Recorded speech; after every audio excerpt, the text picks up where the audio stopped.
Librarian grade 3 के प्रतिभागी मित्रों एवं पुस्तकालय विज्ञान के छात्रों, आज हमारा विषय अंकन नोटेशन किसे कहते हैं, नोटेशन के कितने प्रकार होते हैं, अच्छे नोटेशन के क्या गुण हैं और द्विबिंदु वर्गीकरण और दशमलव वर्गीकरण पद्धति में प्रयोग किए गए अंकन के बारे में हम अध्ययन करेंगे।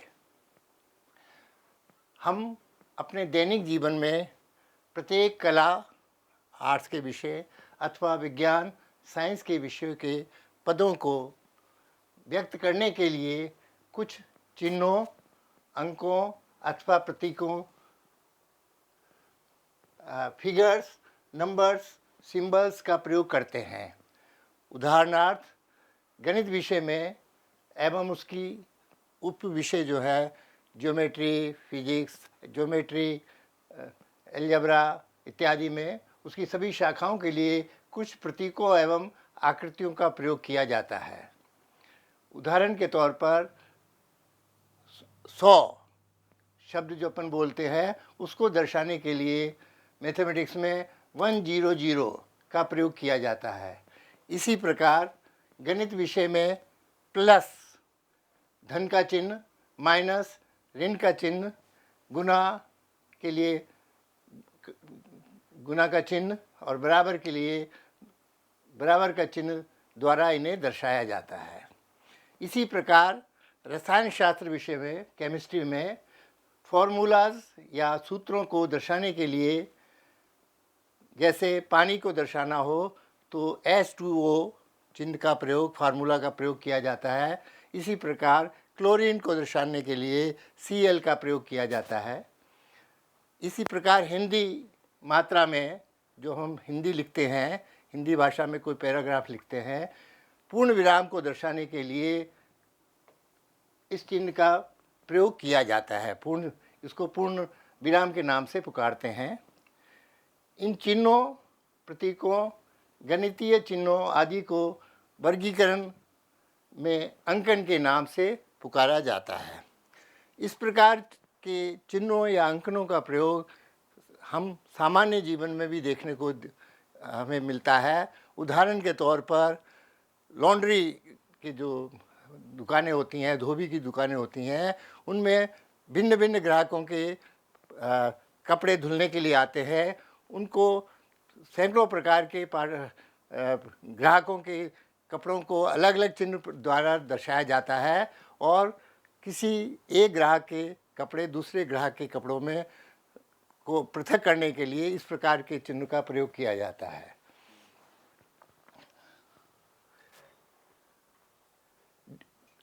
द्विदशमलव वर्गीकरण पद्धति में राजनीति विज्ञान विषय को अंकन 320, अर्थशास्त्र विषय को, इकोनॉमिक्स को 330, ला या हिंदी में विधि जो अपन विषय कहते हैं के अंकन को 340 द्वारा दर्शाया जाता है, जबकि इन्हें द्विबिंदु वर्गीकरण, कोलन वर्गीकरण जो रंगनाथन की वर्गीकरण पद्धति है में क्रमशः अंकन W, X एवं Z द्वारा दर्शाया जाता है। अंकन की परिभाषा, डेफिनेशन ऑफ नोटेशन। किसी विषय को वर्ग, उपवर्ग, विभाग अथवा उपविभाग को प्रतिनिधित्व करने के लिए अंकन एक महत्वपूर्ण विषय है, महत्वपूर्ण उपयोगी होता है।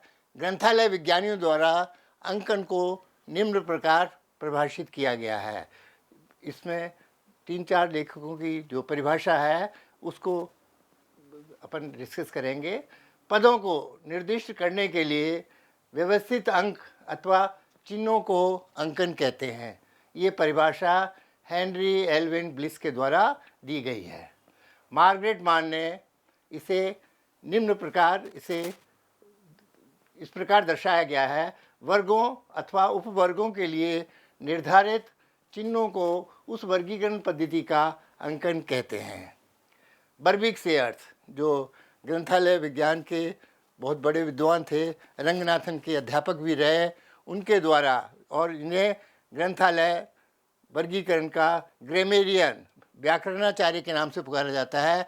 उन्होंने वर्गीकरण की कई परिभाषाएं, चिन्हों की के जो भिन्न भिन्न शाखाएं हैं उनके परिभाषित किया है। उन्होंने अंकन के परिभाषित करते हुए कहा है, वर्गीकरण में पदों के लिए निर्धारित चिन्हों की श्रृंखला अथवा सांकेतिक चिन्हों को उन्होंने अंकन के नाम से पुकारा है।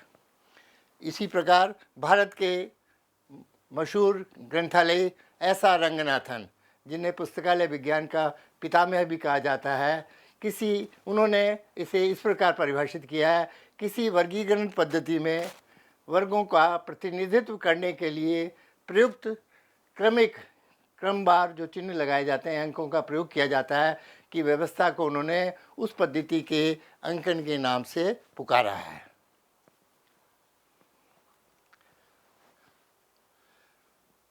अंकन का महत्व क्या है?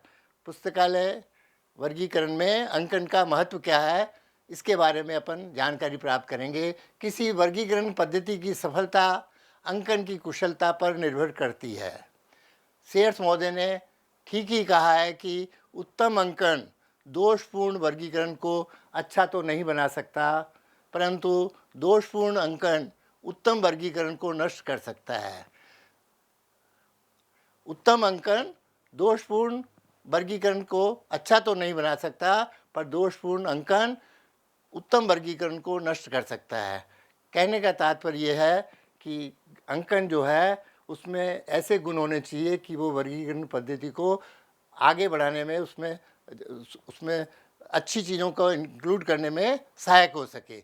इसी प्रकार ब्लिस महोदय ने अंकन के महत्व पर विचार प्रकट करते हुए कहा है कि अंकन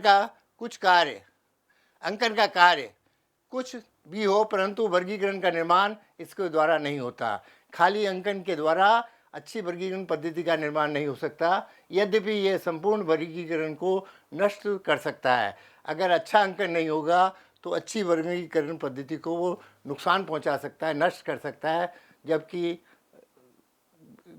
अच्छा अंकन अच्छी वर्गीकरण पद्धति में सहायक हो सकता है।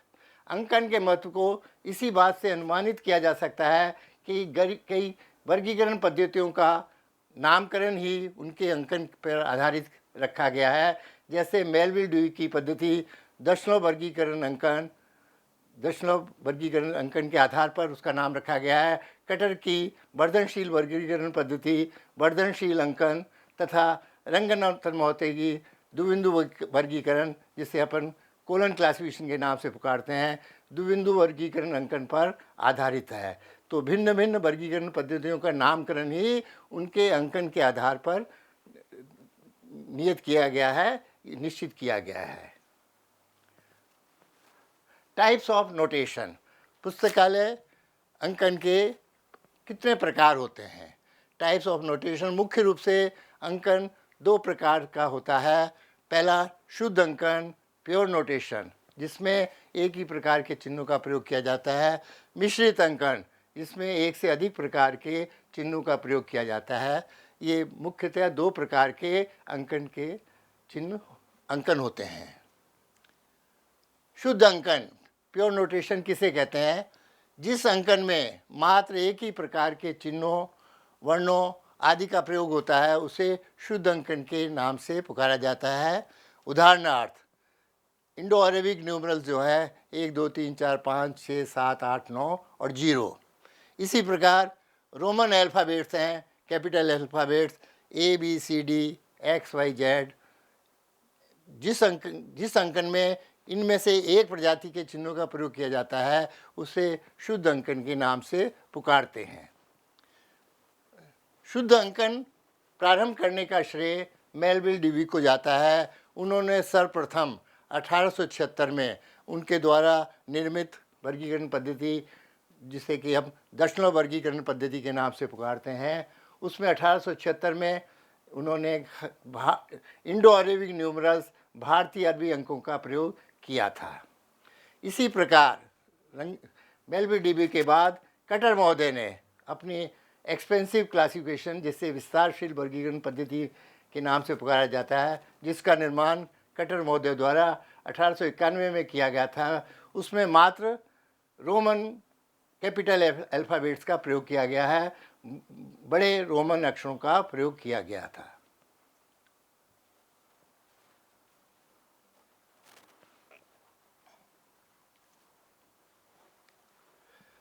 शुद्ध अंकन के गुण। अच्छा अंकन किसे कहेंगे, प्योर नोटेशन के क्या क्वालिटीज़ हैं, उनके गुणों की चर्चा करेंगे। ये बहुत सरल होता है, इसमें प्रत्येक व्यक्ति आसानी से इसको समझ सकता है। इसे पढ़ना, लिखना व याद रखना सुविधाजनक होता है। यह सुगमतापूर्वक फलकों पर, शेल्फ पर ग्रंथों को व्यवस्थित करने में सहायक होता है। इसमें गलती की संभावना कम होती है। इन 4 गुणों के बावजूद इसमें कुछ दोष भी हैं, शुद्ध अंकन के कुछ दोष भी हैं, लिमिटेशंस हैं। पहले लिमिटेशन है, इसका आधार सीमित होता है। अंकों के प्रयोग करने वाले अंकन में मात्र 10 मुख्य वर्गों में, विषयों को 10 मुख्य वर्गों में बांटा जा सकता है, क्योंकि जो रोमन अपने इंडो अरेबिक न्यूमरल्स हैं, उनकी संख्या 0 से लेकर के 9 तक 10 अंकों में बांटा जा सकता है। इसी प्रकार रोमन अक्षर, अपने रोमन कैपिटल लेटर्स जो हैं, उनकी संख्या 26 होती है। तो ज्ञान जगत को, विषय जगत को अगर हम विभाजित करें तो सिर्फ 26 भागों में ही बांट सकते हैं। और इस लिमिटेशन के कारण संपूर्ण ज्ञान को विभाजित करना संभव नहीं हो पाता। 10 मुख्य वर्गों में अथवा 26 मुख्य वर्गों में विभाजित करने से कई विषय बिना अंकन के रह जाते हैं। इसलिए बहुत कम पद्धतियों में शुद्ध अंकन का प्रयोग किया गया है।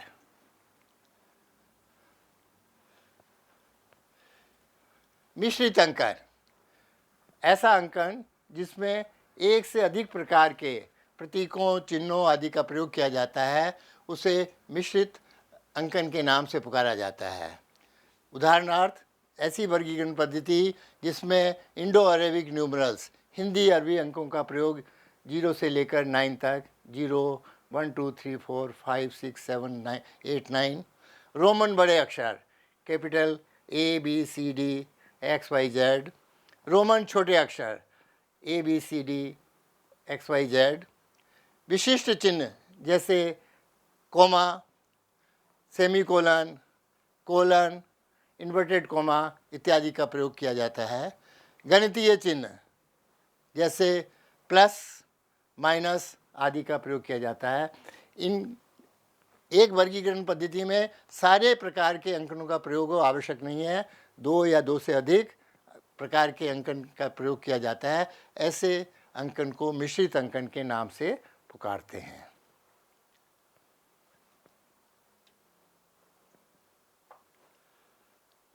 मिश्रित अंकन के मुख्य गुण। मिश्रित अंकन के निम्नलिखित मुख्य गुण होते हैं।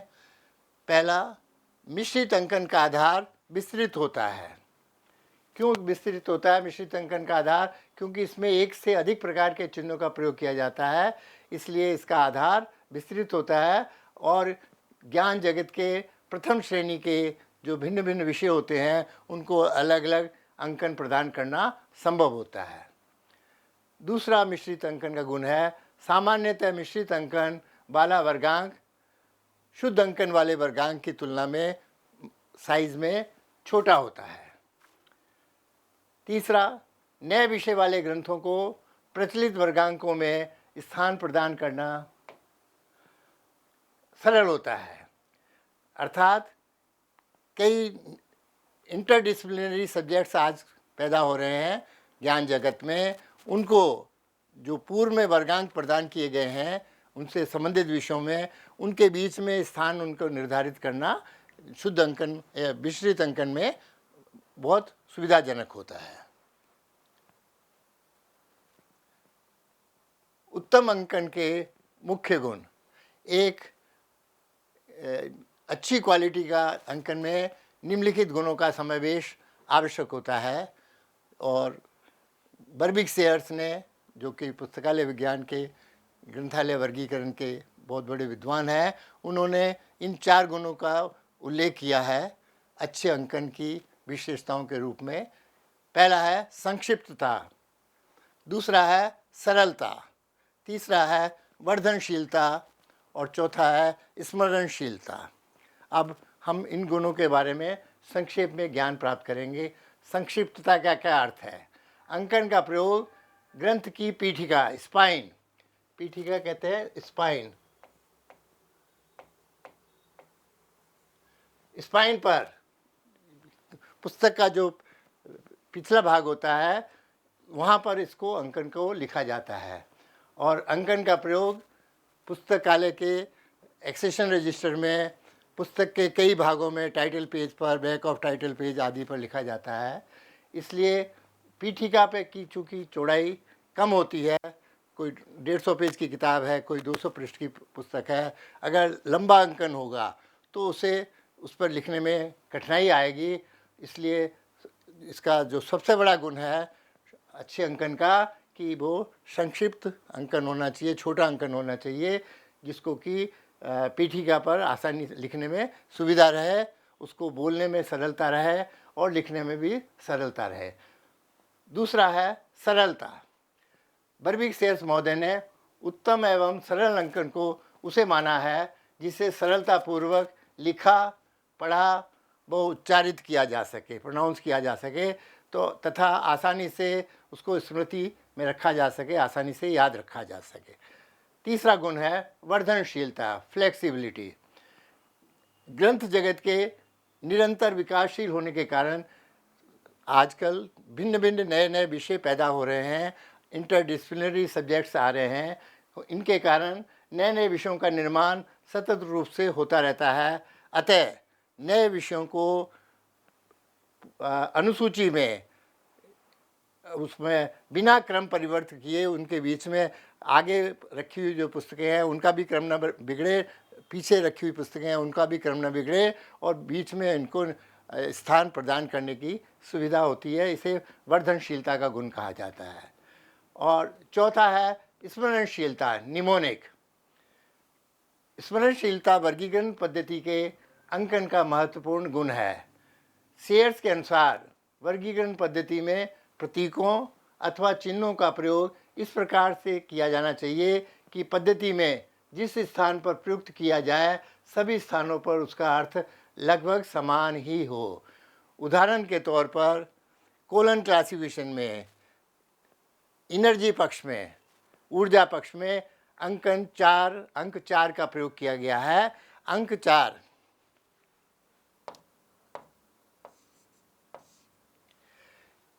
ये डिजीज़ के लिए, अपने जानवरों की डिजीज़ हो, पेड़ पौधों की डिजीज़ हो, ह्यूमन डिजीज़ हो, ये एनर्जी पक्ष में 4 का प्रयोग किया गया है।